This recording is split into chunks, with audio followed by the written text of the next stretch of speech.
cura. Jesus, seu nome é doce. Jesus, seu nome é doce. Elias, enquanto ele estava ali naquela caverna, ele disse que ouviu trovões, mas Deus não estava no trovão. Ele viu redemoinhos, barulho de águas. Deus não estava, mas de repente ele ouve uma voz mansa e suave. Muitas vezes nós sabemos tão bem responder ao volume, a uma bateria, a um ritmo, mas às vezes nós temos muita dificuldade de responder a uma voz doce e suave. Isso porque muitas vezes a agitação dentro do nosso coração precisa se comunicar com algum tipo de outra agitação. E muitas vezes, para nós nos comunicarmos com a voz doce e suave de Jesus, nós precisamos aquietar tudo ao nosso redor. Nós precisamos calar todas as outras vozes e ficar lá até que essa voz doce e suave fale conosco. Por isso que muitas vezes eu gosto de ficar nesse lugar onde às vezes eu não falo nada, onde eu estou em silêncio, onde parece que nada está acontecendo, onde às vezes nem tem uma música cantada, apenas um instrumental, e eu fico nesse lugar apenas respirando Jesus. Eu não estou falando nada, eu não estou dizendo nada, mas eu estou nesse lugar apenas respirando Jesus. Jesus, seu nome é doce. Seu nome é doce. Sem nenhuma interação com outros movimentos, apenas Jesus, seu nome é doce. Aleluia, Jesus, nós te agradecemos por essa presença tão doce. Nós te agradecemos por essa casa e nós te agradecemos por cada filho seu, Jesus. E nós clamamos agora, Pai, que o seu doce Espírito caia sobre nós. Espírito de sabedoria, de conhecimento, de entendimento. O espírito de temor do Senhor. O espírito de conselho. Que nós possamos ter os nossos olhos abertos, os nossos ouvidos abertos, o nosso coração aberto nessa noite para receber, Jesus, a presente verdade que você tem para nós. Senhor, libera pão vivo nesse lugar, nessa noite, Jesus. Dá-nos de comer da tua palavra, dá-nos de beber do teu vinho. Somos tão carentes e tão dependentes de um toque fresco, Jesus. Obrigada, Jesus, obrigada, Jesus, obrigada, Jesus. Aleluia, aleluia. Vocês estão felizes? Ainda bem que o Guilherme subiu aqui antes de mim, porque ele é bem mais engraçado do que eu. Então geralmente ele abre assim, né, quando as pessoas estão muito sérias. Vocês continuam sérios, mas tudo bem. Para mim é um desafio muito grande, eu devo confessar para vocês, estar aqui hoje à noite. Porque talvez a Jaque, que é psicóloga, ela possa explicar esse fenômeno, que eu não consigo pregar 2 vezes a mesma mensagem. Mas a gente vai tentar fazer o melhor aqui, né? Hoje de manhã a gente abriu uma competição para decidir qual culto, né, e vai ser o vencedor. Nós abrimos uma competição no Bar do Joel. Quem aqui conhece o Bar do Joel? Já ouviram falar? Está lá em Joel 2. A Bíblia diz que nos últimos dias Ele vai derramar do seu Espírito sobre toda a carne. Sobre toda a carne. E Ele vai encher de vinho os nossos lagares. E Ele vai encher de trigo os nossos celeiros. Ele vai nos dar pão, Ele vai nos dar vinho em abundância. Então nós abrimos uma competição no Bar do Joel para ver qual é a igreja que bebe mais. Se é da manhã, se é da noite. Vamos ver até o final aí como é que vai acontecer. Mas brincadeiras à parte. Ai, Jesus, meu coração está tão grato. Tão grato. Porque Jesus se faz presente aqui. Eu não sei se você pode senti-lo como eu estou sentindo agora. Eu não sei se você pode conectar com Ele, seu espírito, abrir aí o seu espírito para se conectar com Ele, assim como eu estou cavando Ele aqui agora dentro de mim. A Bíblia diz que profundezas clamam por profundezas. Então, quanto mais eu cavo essa profundeza dentro do meu coração, mais esse lugar fundo encontra as profundezas de Deus. Profundezas que clamam por profundezas. E eu espero que você abra seu coração, pegue uma pazinha agora e comece a cavar esse lugar aí, para que até o final dessa reunião Jesus possa encher. E as profundezas do seu coração possam encontrar as profundezas do coração de Deus. Amém? Aleluia. Eu queria que você abrisse sua Bíblia em Oséias, no capítulo 2.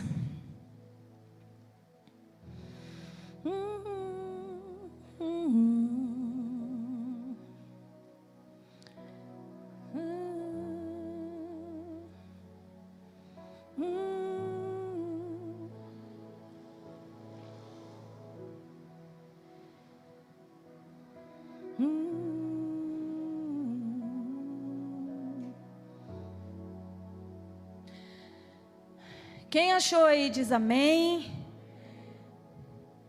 Eu ainda estou aqui, né? O aplicativo resolveu fechar, mas amém. Nos versículos 14 e 16, diz assim, ó: portanto, agora eu vou atraí-la, vou levá-la para o deserto, e lá eu a falarei com carinho. Ali eu devolverei a ela as suas vinhas, e farei do vale de Acor uma porta de esperança. Ali ela me responderá como nos dias da sua infância, como no dia em que saiu do Egito. Naquele dia, declara o Senhor, você me chamará meu marido, e não mais meu Baal. Nós temos que entender o contexto dessa profecia aqui. Oséias está profetizando para uma nação que, embora escolhida pelo Senhor para ser o seu povo separado, seu povo peculiar, seu povo de propriedade exclusiva, uma nação que se desviou atrás de outros deuses. É o povo de Deus, mas estava correndo atrás de outros deuses. E Baal, aqui nós sabemos que nós vemos Baal na disputa de Elias com Jezabel, os profetas de Baal. Quando ele sobe o monte, desafia aqueles profetas. Deus responde com fogo, restaura de novo o coração da nação de Israel para o Senhor, a nação que estava indo atrás de Baal. Então é restaurado de novo para Deus. A nação reconhece de novo quem é. Aqui, Oséias está profetizando de novo para essa mesma nação que se esqueceu de novo do Senhor e estava de novo atrás de Baal. E eu quero dizer para você que hoje, 2020, nós estamos vivendo o mesmo dilema de novo. Talvez hoje não se chame mais Baal, talvez hoje o nome do Deus não é mais Baal, mas hoje nós estamos vivendo uma disputa dentro da própria casa de Deus, né? Da igreja de Deus, do corpo de Cristo, do povo que Deus chamou para ser seu, peculiar, seu povo santo, a Bíblia diz a menina dos seus olhos. Há uma disputa hoje por quem é Senhor da sua vida, quem é Senhor do seu coração. Essa mesma disputa que Elias enfrentou, que Oséias profetiza aqui, ela está hoje em vigor dentro do seu coração. Porque às vezes se torna tão difícil subir aqui no domingo e trazer uma mensagem para você, porque nós estamos vivendo a era da informação. E se você abrir o YouTube, se você abrir o Instagram, se você abrir o Twitter,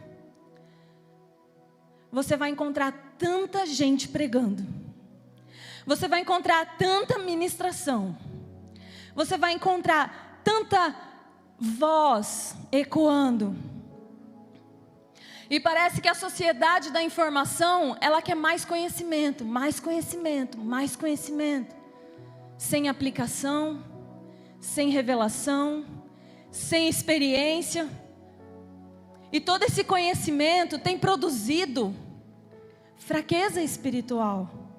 Porque Davi fala assim: olha, antes eu não conhecesse a sua lei, mas porque hoje eu conheço, ela se tornou juiz da minha vida. E eu tenho que responder pelo que eu conheço. Então, como a igreja se tornou informativa, e nós damos informação, informação, e curso, e curso, e curso, ela sem a aplicação, ela tem se tornado uma maldição no nosso meio. Porque nós conhecemos, nós não aplicamos. E a igreja que se tornou enfraquecida espiritualmente, de certa forma enfraqueceu o seu próprio Deus. A visão que ela tem do seu próprio Deus. Não sei se você está conseguindo aqui me acompanhar. Mas como eu não consigo mais subir até Deus, eu tento fazer um Deus que desce até mim. Eu tento produzir um Deus que vai sair do seu lugar e vai vir me encontrar. A mensagem da salvação colocou muita gente para dentro. E eu acho a mensagem da salvação incrível, porque Jesus morreu para abrir essa porta para nós. Mas ela é apenas uma porta do Evangelho. Oséias diz: conheçamos e prossigamos em conhecê-lo, porque a sua vinda é certa. Não é algo que talvez aconteça, a sua vinda é certa. Conheçamos e prossigamos em conhecê-lo. Então a mensagem da salvação trouxe gente para dentro, em ordem de trazer quanto mais gente possível. Nós descemos a régua demais. O Guilherme estava falando aqui antes sobre o zelo que nós temos em não vir aqui só trazer uma mensagem confortávelzinha que vai te deixar feliz no seu lugar. Nós não estamos aqui para entregar para você uma mamadeira que você pode voltar para sua casa e se alimentar de leite por uma semana. Mas eu te amo demais e eu tenho muito zelo do Senhor para te dizer que tem mais. Tem mais do que uma vida rasa, tem mais do que uma vida mediana, tem mais do que uma vida onde eu fico flertando com o pecado, onde eu fico flertando com a minha carne, onde eu fico flertando com os padrões mundanos, e eu nunca me achego diante de Deus. Eu nunca consigo me qualificar para ministrar diante do Senhor. Tem mais para mim e para você. E esse texto de Oséias diz: olha, eu vou atrair você para o deserto. Eu vou te levar para o deserto. E quando você pensa em deserto, você pensa em um lugar árido, em um lugar onde nada se planta, nada se colhe, um lugar onde você não está cercado por gente, é um lugar de solidão, é um lugar de solitude. Mas o que Deus está dizendo aqui: olha, eu vou te atrair para um lugar onde você não vai ter para onde olhar a não ser para mim. Eu vou te atrair para um lugar que você vai passar por provas, você vai passar por momentos difíceis, mas a Bíblia diz que nesse lugar Ele vai falar com amor ao nosso coração. Ele vai falar com carinho ao nosso coração. Sabe por quê? Porque o fim é naquele dia, declara o Senhor. Você vai me responder como nos dias da sua infância. O que Jesus está esperando da sua igreja é nos levar de volta, porque Ele é o ponto de partida. A santidade de Jesus é o nosso ponto de partida, meu amado. E muitas vezes nós encontramos Jesus, nós conhecemos a Jesus, e nós achamos que isso é tudo. Então nós vamos viver a nossa própria vida, construir os nossos próprios sonhos, nossos próprios projetos, edificar cidades, e nós nos apartamos do padrão que é Jesus. Mas Ele está falando: ei, eu vou te levar para esse lugar, porque você vai voltar para o ponto de partida. Você vai subir de novo para o lugar aonde eu estou. Você vai me encontrar de novo aonde eu estou. Naquele dia você vai me conhecer não mais como seu Salvador, não mais somente como seu Senhor, mas naquele dia eu vou me dar a conhecer a você como seu marido. Jesus não quer apenas ser seu Salvador, não, meu irmão. Ele não quer apenas ser o seu Senhor, onde você se depara apenas com regras e normas. Ele está esperando um povo para se casar com Ele. O que Ele busca de mim, de você, é intimidade. Agora, quando eu fui me casar, eu não procurei no jardim da infância. Eu não procurei numa maternidade. Meu marido também não. Ele não foi lá no jardim da infância e falou: vou escolher aqui uma esposa para mim. Jesus não vai se casar com alguém que ainda está na maternidade, que ainda está no jardim da infância. É por isso que Ele fala: eu vou atraí-la ao deserto, e eu vou falar com amor ao seu coração, para que ela volte ao primeiro amor, para que ela me conheça como marido dela, para que ela tenha a revelação. Meu irmão, nós fomos criados para o casamento, e a falta dessa revelação na nossa vida tem feito com que nós percamos o nosso propósito. Nós fomos feitos para o casamento. Mas se você continuar esse texto, verso 19 e 20, diz assim, ó: eu vou me casar contigo para sempre, vou me casar em justiça e em juízo, em benignidade e em misericórdia. Em justiça e em juízo. Jesus está amadurecendo um povo para que ele possa vir se casar. E ele está amadurecendo esse povo em justiça e em juízo. A Bíblia diz que é chegado o tempo em que o juízo de Deus venha sobre a terra. E se é chegado o tempo que o juízo dele venha, a Bíblia diz que o juízo dele começa pela sua casa. O juízo dele começa pela sua casa. E muitas vezes, quando a gente fala do juízo de Deus, da justiça de Deus, nós pensamos talvez um Deus com a espada na mão, arrancando cabeças, degolando, sangue espalhando, né? Justiça, juízo de Deus. Mas Ele está falando: eu vou falar para você em amor, porque eu quero me casar com você. A justiça de Deus sobre a nossa vida não é para nos destruir, mas é para nos nivelar. É para nos levar à estatura dEle. Porque Ele não pode se casar com alguém que não está à estatura dEle, que não está à altura dEle. É essa noiva que Ele vem buscar. E Ele fala: olha, eu vou atraí-la ao deserto. Nós precisamos nos render quando Ele nos pega pela mão e Ele nos leva para o deserto. Nós precisamos disso. Nós precisamos dos momentos de prova, nós precisamos dos momentos difíceis, porque eles nos amadurecem e eles nos levam à estatura de Jesus até que Ele possa se casar conosco. Lá no livro de Esther, nós vemos essa cena retratada de forma tão poderosa. Nós vemos duas noivas, duas esposas. E eu quero compartilhar com você algumas coisas que Jesus tem falado ao meu coração. Falado ao meu coração dentro desses capítulos. Se você puder abrir lá e acompanhar esses versículos. Eu temo muito que por tentar agradar a muitos, nós tenhamos borrado os limites de Deus na nossa vida. Eu temo que muitas vezes por tentar trazer uma mensagem que é acessível, uma mensagem que possa te tocar, nós estejamos também borrando os limites. Lá em Êxodo 19, quando Deus chama o povo para se encontrar com Ele, Ele fala: Moisés, santifica esse povo. Santifica eles, limpa eles de toda sujeira, santifica eles, e põe limites ao monte, porque todo aquele que não for santificado, que tocar os limites, vai morrer. Põe limites ao monte. Nós não somos mais a igreja do Sinai.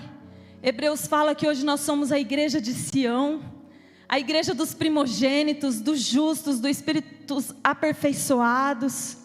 Nós somos essa igreja que Jesus inaugurou. Mas eu posso te garantir que há limites que nós não podemos cruzar. Nós não podemos flertar com a nossa carne, meu irmão. E muitas vezes quando nós falamos de pecado, parece algo tão agressivo, mas ele se infiltrou no nosso meio de forma tão sutil, e foi uma das coisas que Jesus mais combateu na época dele, quando ele esteve na terra.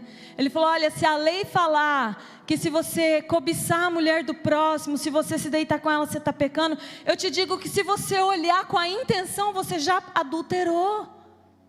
Nenhum adultério começa na cama, no dia seguinte você olha e fala: meu Deus, o que eu fiz? O adultério começa quando você cruza a linha de se permitir olhar.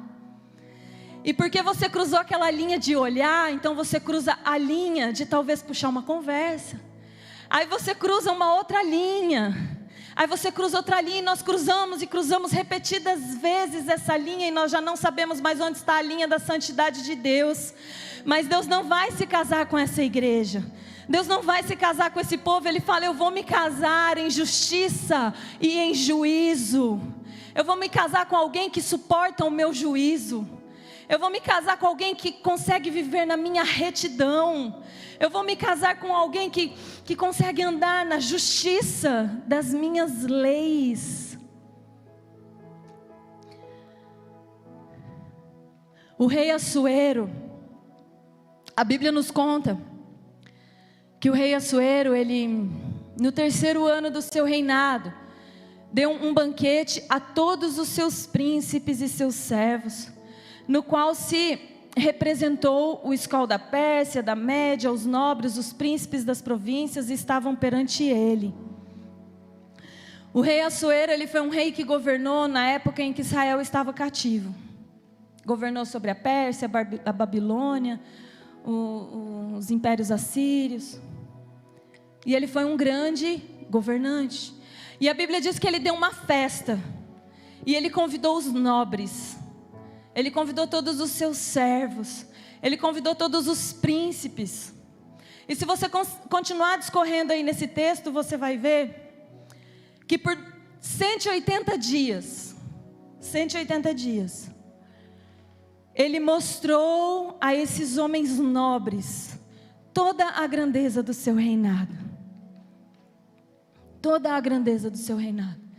E a Bíblia diz que essa festa se iniciou no 3º ano do reinado do rei Assuero. Agora o número 3 na Bíblia fala de ressurreição. Só que para algo ressuscitar, algo tem que estar morto. Eu não ressuscito um vivo, né? E ressurreição, avivamento fala de ressurreição. Nós estamos esperando o avivamento. Nós temos clamado por avivamento. Nós temos cantado músicas sobre o avivamento. Só que para vir avivamento, meu irmão, Deus primeiro vai expor o que está morto. Deus primeiro vai mostrar as áreas mortas dentro do seu corpo. Eu quero dizer que quando eu falo da igreja, eu não estou falando de uma denominação, não estou falando de uma placa, mas eu estou falando da igreja de Jesus ao redor do mundo. Para ressuscitar, tem que estar morto. Se Jesus vai nos ressuscitar, Oséias 6 diz: vinde, voltemos ao Senhor. Ele fez a ferida e Ele vai ligar de novo. Ele nos despedaçou, mas Ele vai nos trazer de novo. Depois do 2º dia Ele nos ligará. E ao 3º dia Ele nos dará vida. Essa é a promessa de Deus para nós. E nós viveremos diante dEle para sempre. Então aqui nessa festa, no 3º ano, algo estava morto, mas também avivamento estava prestes a acontecer. Vida estava prestes a surgir, porque era o 3º ano. Agora, você pode achar que é tudo uma viagem, mas a Bíblia diz que nenhum tio das Escrituras está aqui por acaso, por engano. Todos eles vão se cumprir. E nós devemos ler a Bíblia, letra por trás da letra. E eu não quero ser aqui muito demorado com você nesses detalhes. Mas o rei Assuero então dá essa festa. Durante 180 dias ele mostra a grandeza, a majestade, a glória do seu reino. Talvez muitas pessoas que estavam ali mal conheciam o reino a qual elas pertenciam. Talvez elas eram de longe, talvez elas não estavam dentro da fortaleza, elas não estavam dentro do palácio, talvez elas eram de províncias distantes, mas elas tiveram acesso a ver toda a glória do reino, toda a majestade, toda a excelência do reino. Jesus quando morreu, Ele pegou aquela promessa que era para Israel natural, e Ele abriu a porta, e a Bíblia diz que Ele abriu a porta para escravos, livres, para judeus, para não judeus, para gentios. Ele abriu, Ele inaugurou uma nova era, chamada a Era da Igreja. E durante essa era, Ele tem mostrado toda a grandeza do seu reino. Ele tem dado a mim e a você que nem éramos povo. Ele tem dado a mim e a você que nem tínhamos direito por nascença, nem tínhamos direito a esse reino. Ele está dizendo: vinde, vinde, veja a grandeza desse reino. Vinde, veja a maravilha. Vinde, veja como excelente Ele é, como há cura em abundância, como há prosperidade. Vem e veja como a sua vida, a sua família pode ser transformada. Venha e veja toda a grandeza desse reino. Ele tem dado a mim e a você essa oportunidade de conhecer o seu reino. Não tem nenhuma outra geração, não tem nenhuma outra igreja que experimentou todas as coisas que nós temos experimentado, que teve tanta revelação como nós temos, que teve os 5 ministérios restaurados, que tem o conhecimento, que tem acumulado transferência de gerações após gerações, após gerações, após gerações, que tem acumulado herança dos patriarcas, heranças dos apóstolos. Nenhuma igreja que chegou perto da plenitude de cumprir as festas do Senhor como essa geração. Nós vivemos a herança dos nossos pais. Nós vivemos a herança de homens que cavaram, a Bíblia diz, cavaram no deserto com bordão. Ninguém cava no deserto, ninguém cava com bordão. Mas custou muito para eles. Mas nós recebemos de graça essa transferência, nós recebemos de graça essa herança. Você deveria estar pulando no seu lugar, porque a sua herança é muito grande. Porque você tem acesso a algo que os patriarcas não tiveram. Eles morreram sem ver a promessa.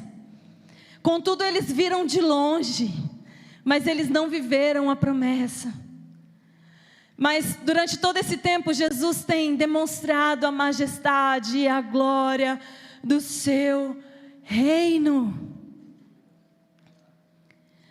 Vai comigo lá no versículo 7, no versículo 8. Dava-se-lhes de beber em vasos de ouro, vasos de vários tamanhos, e havia muito vinho real, graças à generosidade do rei. Bebiam sem constrangimento, como estava prescrito, pois o rei havia ordenado a todos os oficiais da sua casa que fizessem segundo a vontade de cada um. Agora, durante toda essa festa, enquanto o rei apresentava a glória do seu reino, a Bíblia diz que vinho era derramado sem medida em taças de ouro. Ouro na Bíblia fala da natureza de Deus. E a Bíblia diz que nós somos vasos, nós somos containers, nós somos receptores, nós somos como vasos que recebem, que transportam a glória de Deus. E dava-se de beber em vasos de ouro, e cada um era de um jeito. Meu irmão, a minha medida é diferente da sua. Os vasos não eram iguais. Isso fala da multiplicidade de Deus no seu corpo, no seu ministério, das diversas medidas que Ele tem. E dava-se de beber vinho real sem medida. Ô meu irmão, Jesus tem derramado vinho como nunca antes sobre a terra. Jesus tem derramado do Espírito. Vinho na Bíblia fala do mover do Espírito Santo. Nós temos visto mortos ressuscitar, nós temos visto vidas sendo transformadas, nós temos tido o privilégio de nos embriagarmos da presença de Deus. Ele tem derramado vinho sem medida sobre a terra. Agora, havia um decreto real que era: vai ter vinho em abundância, cada um vai poder beber o quanto quiser. Mas quem não quiser beber, não precisa beber também. Porque existe uma coisa a respeito do vinho de Deus: ele é oferecido, ele não é imposto. Não é algo que você é obrigado a fazer. Ele é oferecido. E quem quer beber tem que levantar sua própria taça e falar: Jesus, eu quero vinho real. Jesus, eu quero beber desse vinho. Eu quero me embriagar desse vinho. Eu quero ser transformado por esse vinho. Eu quero ter tanto dele, que eu ande pelas ruas embriagados. A gente fala tanto de evangelismo, e a gente fala tanto de mensagem de salvação, e a gente fala tanto de ganhar todas as nações, e a gente fala de ir por todos os cantos da terra. A maior mensagem evangelística foi pregada por um bêbado, Pedro. Ele estava completamente embriagado pelo Espírito de Deus. Ele se levanta e ele prega, e quase 5.000 homens, 5.000 almas se convertem a Jesus. Em Cantares nós vemos uma noiva apaixonada, uma noiva que estava embriagada pelo amor do seu noivo. E ela anda pelas ruas de Jerusalém falando: ei, filhas de Jerusalém, vocês viram o meu amado? Me digam onde está o amado da minha alma. Vocês viram como ele é lindo? Ele é o mais belo entre os milhares. Ele é o mais belo entre os milhares. O meu amado é lindo, o meu amado é doce. E ela está tão embriagada, e ela está tão apaixonada, que essas filhas de Jerusalém falam: aonde está o seu amado? Nós queremos vê-lo. Aonde está o seu amado? Nós queremos conhecê-lo. A maior mensagem evangelística é quando Jesus está tão grande dentro das nossas vidas que nós não mais podemos conter. Então nós corremos pelas praças dizendo: vocês viram o meu amado?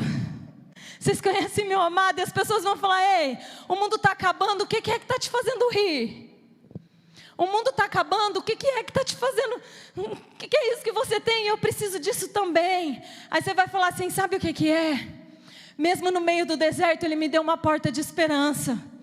Mesmo no meio do deserto, Ele fala com carinho no meu coração. Mesmo no meio do deserto, Ele me dá de beber do vinho da sua mesa. Mesmo no meio do calor, Ele me refrigera a alma. Davi foi um cara que ele recebeu isso de Deus. E ele falava: refrigeras a minha alma e o meu cálice transborda. Era um homem que vivia com o seu cálice transbordando do vinho real. Ele falou: olha, e mesmo quando os meus inimigos estão contra mim, você prepara a sua mesa para mim. Você me dá de comer do seu pão, você me dá de beber do seu vinho.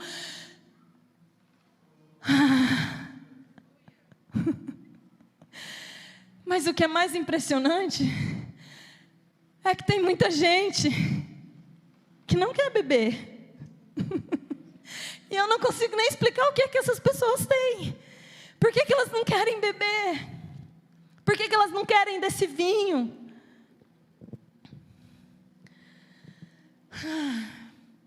Jesus.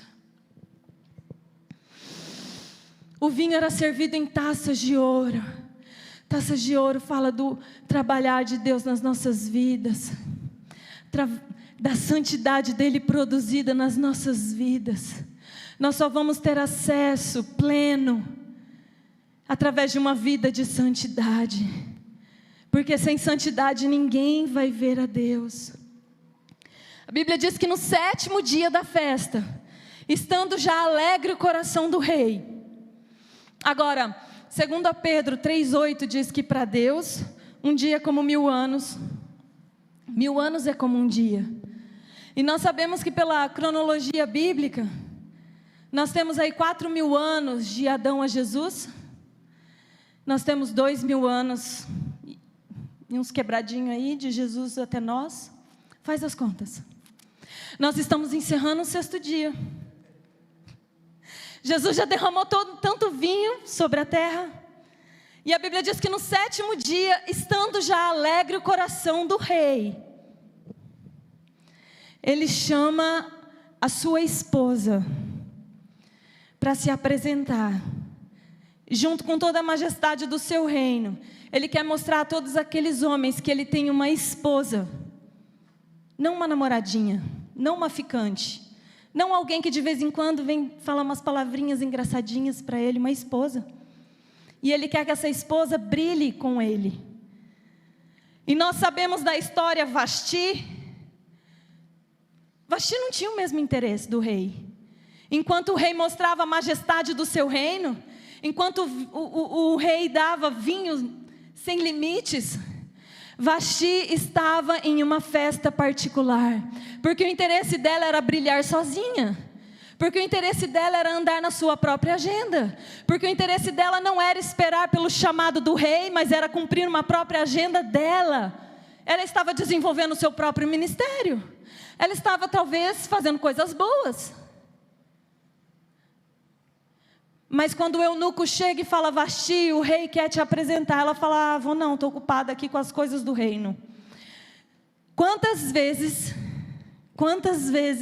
nós já ouvimos essa história? Quantas vezes? Mas você sabe que todas as vezes que eu leio, eu vejo aqui a forma graciosa como Jesus trabalha através das eras. Ele fez Adão, chamou Adão para ser sacerdote, governar sobre toda a sua terra. Tudo que ele tinha feito, ele falou: Adão, governa. Adão rejeitou. Adão vendeu esse sacerdócio por coisas terrenas. Então Deus faz um convite, lá, Êxodo 19, ele fala: Israel, eu quero ser o seu Deus, e eu quero fazer da nação toda uma nação de sacerdotes, um reino de sacerdotes, um reino de homens maduros que se acheguem a mim, um reino de pessoas que tenham acesso a mim. E nós sabemos que Israel rejeita. Israel fala: Moisés, vai você. O que ele te falar, fala para nós. Nós vamos obedecer, mas vai você. Então lá em Pedro, de novo, Pedro fala: olha, agora esse chamado é para todos. Ele estendeu para quem quiser, para quem se qualificar. Ele fala: vocês são geração eleita. Vocês são a raça eleita. O povo de propriedade exclusiva de Deus, o sacerdócio real. Nós somos. Mas esse sacerdócio requer de mim, de você, uma qualificação. Vasti não se qualificou, porque essa qualificação é santidade, essa qualificação é submissão, essa qualificação é quando eu me rendo para Deus escrever no meu coração as leis, não mais em tábuas, mas escritas com fogo, com o próprio dedo de Deus dentro do meu coração. Então, aquilo que era uma lei, para mim se torna uma promessa. Aquilo que era não adulterarás, se torna, você não vai adulterar. O que era não matarás, se torna, você não vai matar. Porque o que Jesus sempre quis de mim e de você, o que Deus requer de nós, não é a obediência do medo, mas é a obediência do servo Ebed. É aquele que fala: Senhor, eu posso ir pelo meu próprio caminho, eu posso buscar meus próprios objetivos, eu posso correr atrás do meu próprio, mas eu amo o meu Senhor, fura minha orelha, e eu quero servir você para sempre. Fura minha orelha, Jesus. Deus ele está prestes a apresentar a sua noiva. Ele está chegando o dia do casamento. E essa noiva tem esses atributos. Ela tem um atributo do servo Ebed, que não busca os seus próprios interesses, mas busca os interesses do rei. Que não está envolvido nas suas próprias festas, mas ela quer saber o que está acontecendo na sala do reino. Ela quer saber o que está acontecendo no coração do rei. Ela quer conhecer o que está acontecendo lá. Jesus, o que é que está acontecendo aí? Eu sei que em volta está acontecendo muita coisa, mas o que é que está acontecendo aí? Porque é isso que eu quero para mim.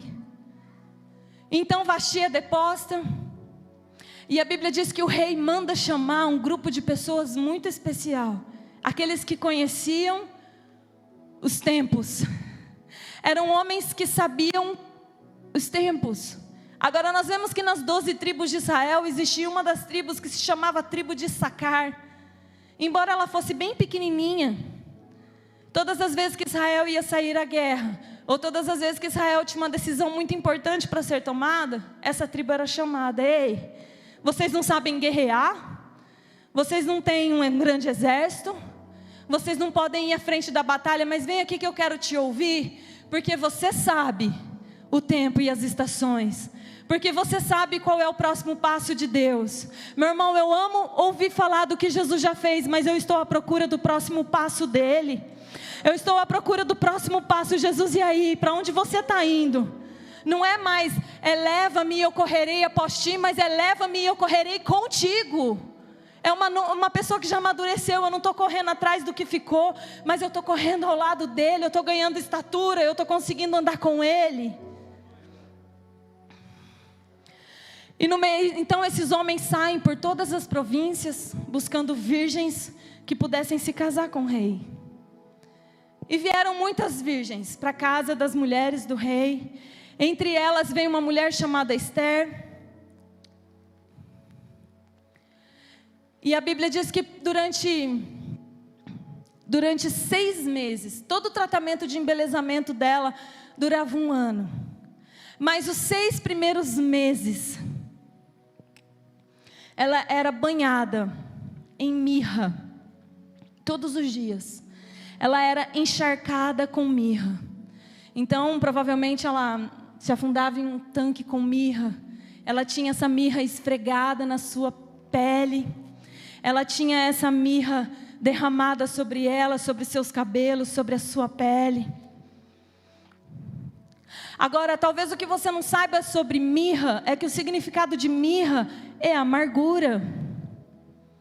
Era uma especiaria extremamente amarga. 6 nas escrituras é o número do homem. Essa noiva com quem Jesus vai se casar, ela está sendo preparada. Não é num evangelho barato, não. Ela não está sendo preparada com uma mensagem facinha de engolir. Ela não está sendo preparada numa santidade diluída. Ela não está sendo preparada entre o certo e o errado, não. Ela está sendo preparada, meu irmão, em situações difíceis, onde ela está sendo provada. Ela está sendo preparada em situações dolorosas, onde a humanidade dela está sendo quebrada, onde a humanidade dela está sendo esmiuçada, onde ela está se deixando se vencer pelo seu amado. Muitos de nós ainda queremos vencer a guerra, mas essa noiva, ela está se deixando vencer, porque a Bíblia diz que ela não podia fazer nada a não ser o que lhe era mandado. Ela estava ali em total rendição, durante 6 meses, nesse tratamento que não era doce, nesse tratamento que era amargo. Agora existe uma coisa sobre a mirra, é que quando ela é queimada pelo fogo, ela libera um aroma doce e suave.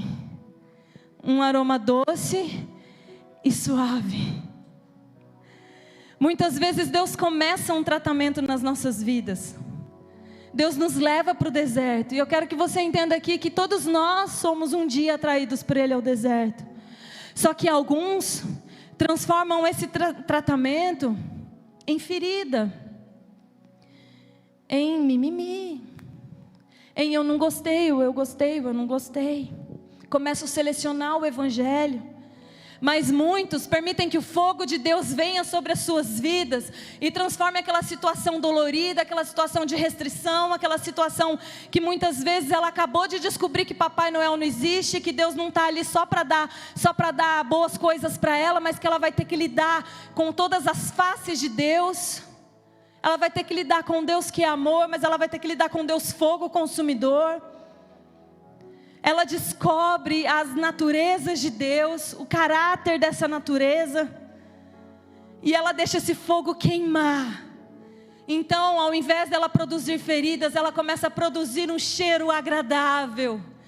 incenso suave, doce fragrância que sobe até Jesus, que sobe até a presença de Deus, que sobe até Ele, porque a Bíblia diz que depois de todo esse tempo, Esther se apresenta diante de Deus, e ela não tem mais amargura, porque o fogo de Deus está queimando ela, e a única coisa que ela exala é essa doce fragrância, de alguém que está sendo marcado pelo fogo de Deus, de alguém que se submeteu ao processo, de alguém que se deixou vencer, que deixou vencer a sua natureza caída, de alguém que entregou os seus ídolos, de alguém que abriu mão do pecado, de alguém que abriu mão dos prazeres temporários desse mundo.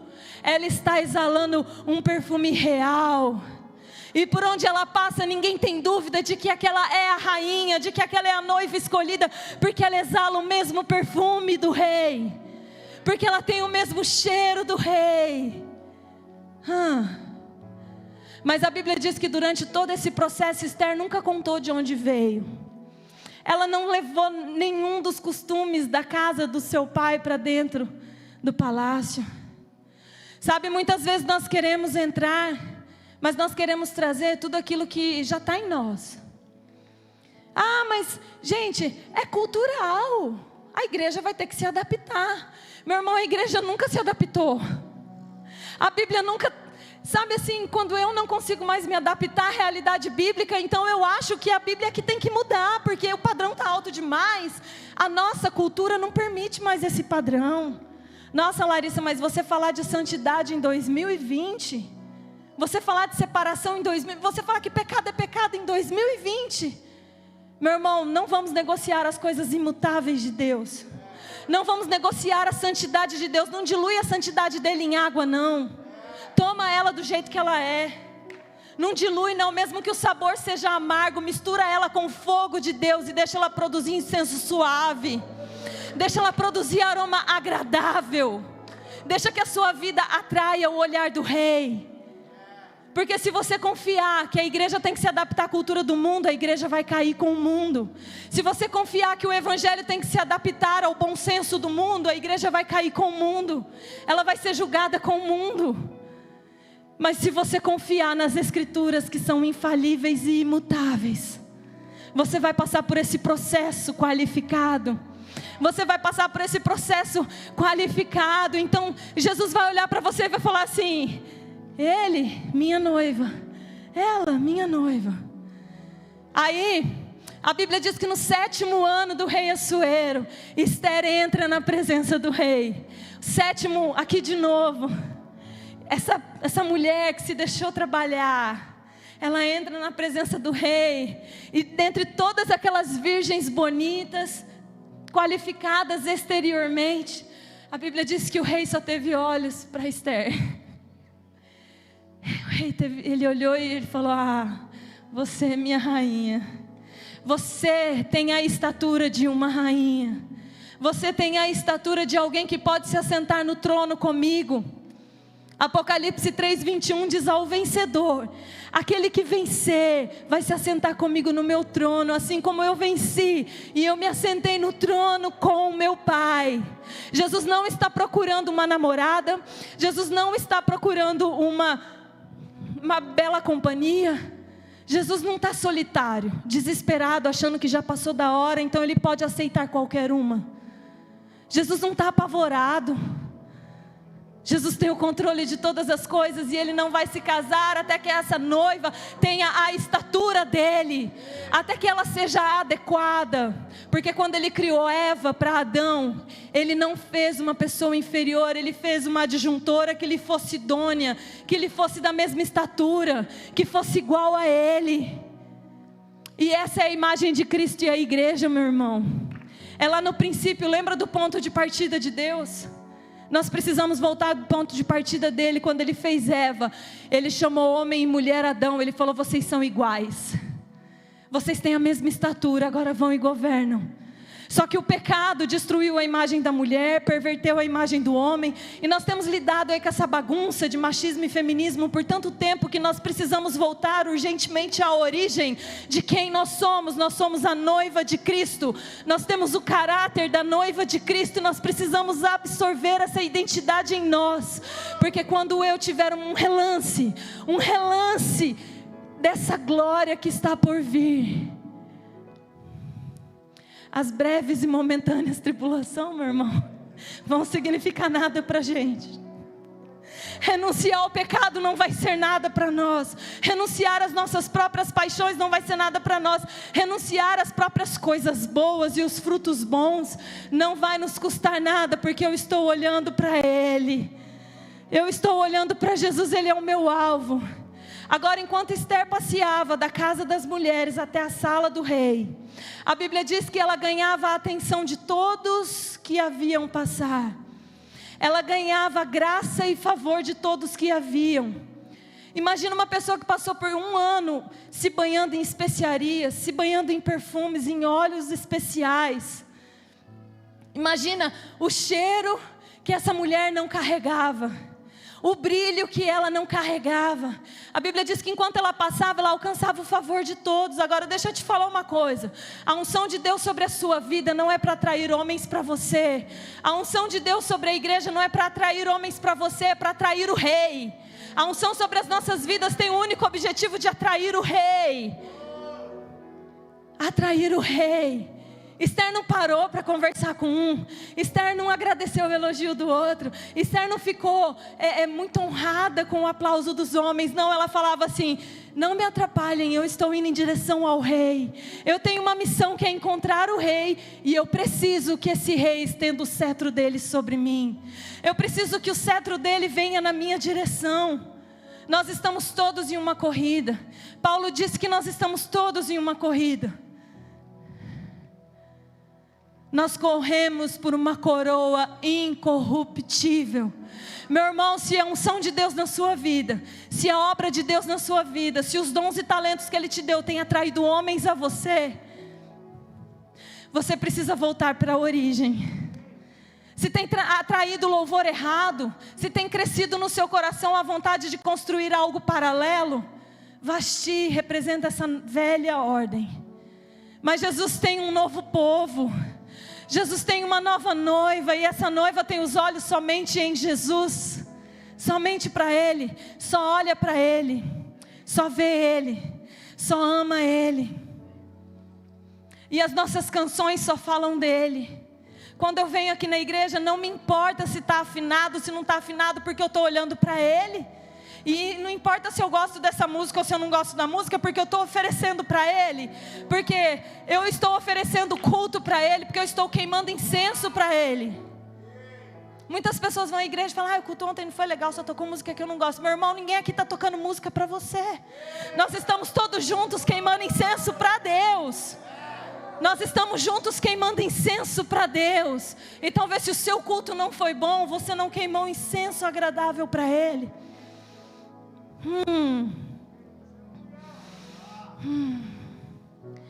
Salmos 45, gente, é tremendo isso. Ele diz assim, a partir do versículo 7: amas a justiça e odeias a iniquidade, por isso Deus, o teu Deus, escolheu-te dentre os teus companheiros e ungiu-te com óleo de alegria. É um salmo de Davi a respeito de Jesus. Ele é um salmo messiânico. Ele disse: você ama a justiça, você odeia a iniquidade, por isso Deus, o teu Deus, te ungiu com óleo de alegria, mais do que a todos os seus companheiros. Então ele continua: todas as suas vestes exalam mirra. Todas as suas vestes exalam mirra. As vestes de Jesus exalam mirra. Foi oferecido mirra para Jesus quando Ele nasceu. Foi oferecido mirra para Jesus quando Ele estava lá na cruz. E Jesus foi embalsamado em mirra. Não foi diferente para Jesus, não vai ser diferente para nós. Mesmo sendo Deus, Ele se humilhou à forma humana. Mesmo sendo Deus, ele se rendeu ao trabalhar do Pai na vida dele. E a Bíblia diz que ele aprendeu a obediência pelas coisas que ele sofreu. As vestes reais de Jesus cheiram a mirra. Se as nossas não tiverem o mesmo perfume, nós não somos compatíveis. Eu preciso carregar em mim as marcas de Cristo. Eu preciso carregar em mim as marcas de alguém que se submeteu ao trabalho da cruz, ao trabalho de Jesus. E eu deixei a cruz entrar como um bisturi dentro de mim.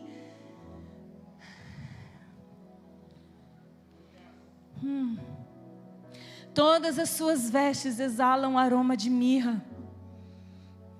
Filhas do rei estão entre as mulheres da tua corte. À tua direita está a noiva real, enfeitada de ouro puro. Essa noiva, ela exala mirra, e ela está enfeitada de ouro puro. Ela produziu nela a natureza de Deus. Ela está enfeitada com ouro puro, ela está enfeitada, o único adorno que tem nela é a natureza de Deus. Ela é igual, ó Deus, ela deixou desenvolver nela a santidade de Deus. Ouça, ó filha, considera e inclina os teus ouvidos. Esquece o seu povo, esquece a sua casa paterna, esquece os costumes em que você foi criado. Você não está sendo criado para morar nessa terra. Esqueça as tradições. Mas isso é uma tradição lá em casa. Esqueça as suas tradições. Mas lá na igreja onde eu era assim. Esqueça de onde você veio. Você está sendo gerado uma noiva real para habitar num reino que não é dessa terra, num reino que não é daqui, que não segue os padrões terrenos. E o versículo 12 diz assim: porque o rei foi capturado, diga capturado, o rei foi capturado pela tua beleza, honre-o, ele é o seu Senhor. Quando Assuero viu Esther, ele não tinha dúvidas, ele foi capturado, porque ele viu em Esther alguém que era da mesma estatura. Ele viu em Esther alguém que ele poderia apresentar às nações e dizer: ei, aqui minha noiva real. Está chegando um dia, e ele é bem breve, em que Jesus vai apresentar a sua noiva ao mundo, e ela é sem mancha, ela é sem ruga, ela é sem mácula, ela não tem defeitos, e ela não tem as características da terra, mas ela exala as características do céu. Meu irmão, a coisa mais preciosa que Jesus conquistou na cruz para mim e para você foi acesso à mesa dele, a comer do pão, a beber do vinho, porque quanto mais eu como do pão, quanto mais eu bebo do vinho, mais eu construo em mim a natureza de Deus, mais eu me torno apto a lidar com o fogo de Deus, mais eu me torno apto a produzir em mim aquilo que vai me qualificar a noiva real, aquilo que vai me qualificar a ser aceita, a ser adequada como esposa do meu rei. Nós precisamos ser adequados. Jesus não vai sair do lugar dele para se adequar a nós. Que Jesus encontre dentro de nós, que Jesus encontre dentro de nós fome e sede. Que Jesus encontre dentro de nós fome e sede pela justiça dele, fome e sede por todos os juízos dele, fome e sede pela santidade dele.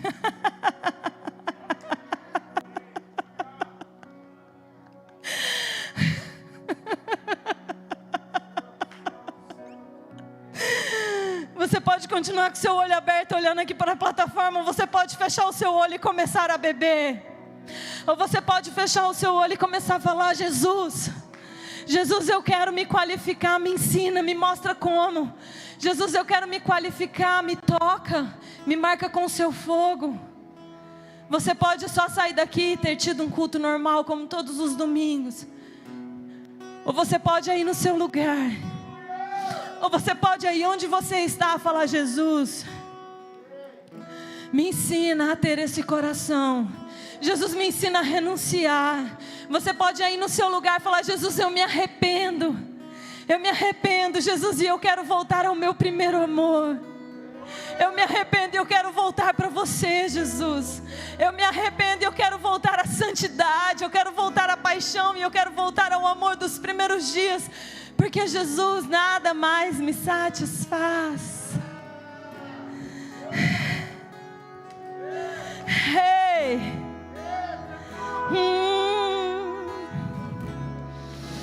Ah, Jesus, Jesus, Jesus, Jesus, Jesus, Jesus.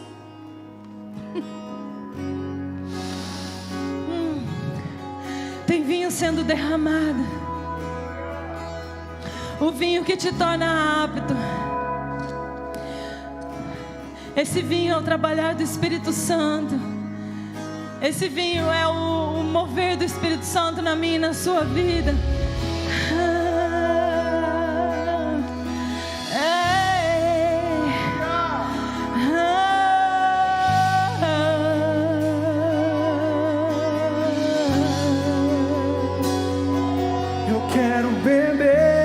Tuas águas, eu quero beber da tua fonte, vou mergulhar no teu rio, vou mergulhar no teu rio.